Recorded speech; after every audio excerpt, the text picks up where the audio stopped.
Isang magandang umaga po sa inyo mga kauragon. For today's vlog nga po mga kauragon ay maaga po kaming nagising kasi po ang misis ko ay nag-deliver po ng puto na kanyang pa-order doon sa simbahan ng Bato Church dito sa Bato Camarinesor. At after nga po namin makapag-deliver ng kanyang panindang puto na pinapa-order niya mga idol ay naisipan naming dumiretso dito sa tinatawag nilang Tulay ng Pangulo. Dito po yan matatagpuan sa Barangay Buri, Bato Camarinesor. Napakaganda nga po ng mga tanawin dito kasi marirelax po talaga kayo dahil sa sobrang ganda ng lugar at nakaka-relax ng kaisipan pag dito po kayo tumambay sa lugar na to. At dahil nga dyan mga kauragon, dahil sa ganda ng sikat ng araw ay napahubad na po ako ng aking damit para nga po mabilad tayo sa init ng araw kasi yung vitamina na galing sa init ng araw ay napakaganda po niyan sa katawan mga idol. At doon nga po sa unahan mga idol ay may nagsusumba po doon na isang babae at ginaya ko po siya, nagsumba-sumba na rin ako. Kung napansin nyo yung mga unang video ay sumasayaw po si Uragon TV. At dito nga mga idol ay naglakad-lakad po kami dahil may nakita po akong nagdaong na bangka. Plano ko po mga idol na bumili ng tilapia na press.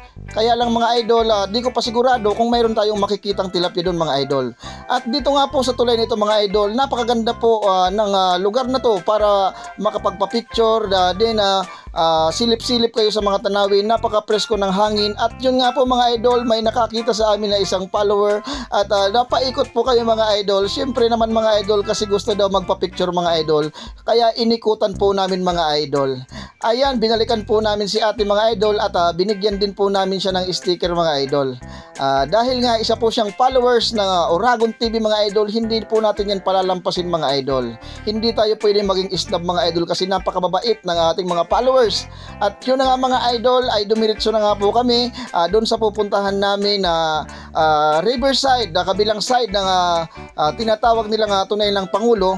At dito nga po mga idol, dito dumadaan yung mga nagdadaungang bangka mga idol. Napakagandang tingnan at ayun yung anak kong sisingkit mga idol ay dumiretso na nga po mga idol.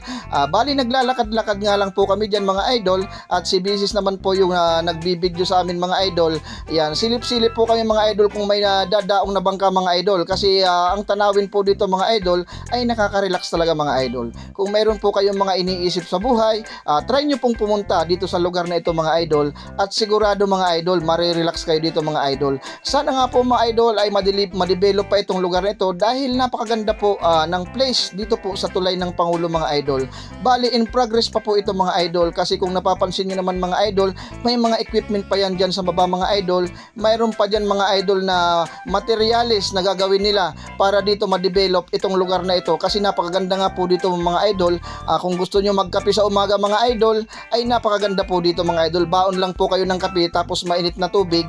Ayun, dito po kayo magkape. Nakaka-relax kasi makikita nyo po mga idol yung mga dumadaong na bangka na napakakaaga nila, napakasisipag ng ating mga batuwinyo na namamangka pumupunta doon sa kanilang mga fish cage dito sa Bato Camarinesor.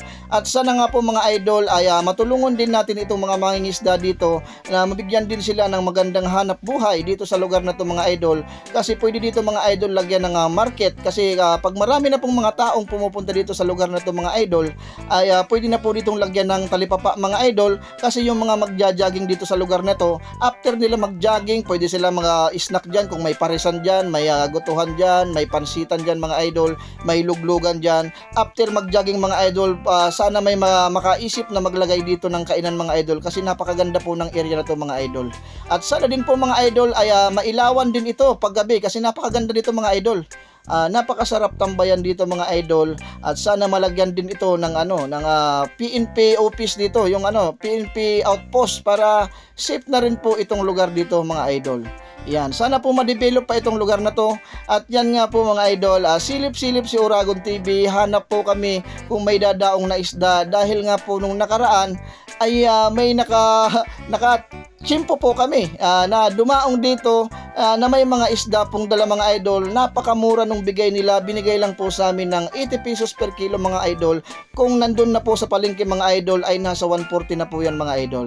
Kaya napakaganda dito, ang tanawin dito mga idol, napakasarap magbilad sa araw, mag-ehersisyo dito, takbo-takbo lang kayo mga idol, lakad-lakad, push up, sit up. Mas mainam mga idol, magdala kayo mga idol ng maliit na sound system mga idol, yung mini Bluetooth speaker, at patugtugin nyo po mga idol, sabay taybo-taybo kayo kasi napakaganda ng sikat ng araw dito mga idol.